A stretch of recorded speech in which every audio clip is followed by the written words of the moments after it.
You know, it's the nature of our country, based on our founding, to have principled disagreements among people of goodwill, and I'm not disagreeing with folks just for the sake of disagreeing, and I am not fighting for the sake of fighting. I fight for the things that matter. I save my energy for the fights of consequence.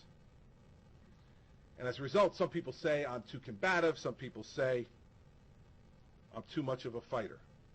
Well, I'll tell you, I'm fighting now because now is the time that it matters the most in New Jersey's future and America's future. We are teetering on the edge of disaster. And I love when people talk about American exceptionalism, but American exceptionalism has to include the courage to do the right thing. It cannot just be a belief that because we're exceptional, everything will work out okay. Part of truly being exceptional is being willing to do the difficult things, to stop playing the political games, stop looking at the bumper pool of politics, and to step up and start doing the right thing. This is the new era that we new elected officials have inherited. Whether we like it or not, that's the story. And we have two choices. It's either stand up and do the right thing, to speak the truth and speak it bluntly and directly, or to join the long parade of leaders who have come before us and failed. And maybe people won't remember us. And maybe they won't pin the responsibility for failure on us because there's been so much failure around us. But I did not run for this job for failure. I ran for this job for success. For success not just for me personally and my children, but success for my state. And hopefully to provide an example for the rest of the country that you can do the difficult things. See, it seems to me that what America is really all about is about a group of people who came from every corner of this earth because they wanted a chance for greatness. That's what's made us the greatest country on earth.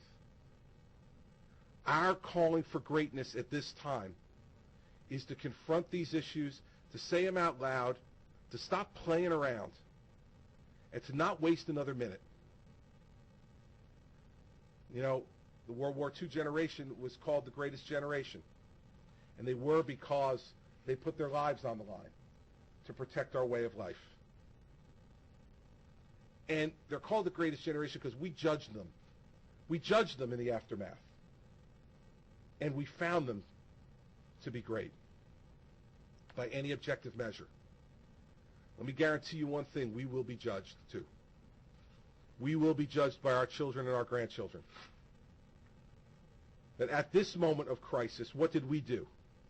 Did we bury our heads in the sand? Did we surround ourselves with our creature comforts and believe that just because we're America, everything's going to be okay? Or will our children and grandchildren be able to say at this moment of crisis, we stood up and did the hard things that made a future of greatness possible for them? Believe me, we'll be judged. I know the way I want that judgment to turn out for me, and I know in the hearts and the minds of most New Jerseyans and Americans I know how they want that judgment to turn out for them. It's time for us to get to work to find our greatness again.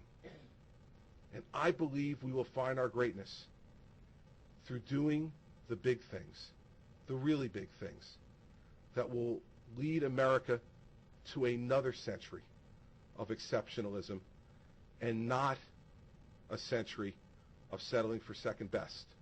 That's what this fight's about. If you're willing to join me, I'm willing to join you.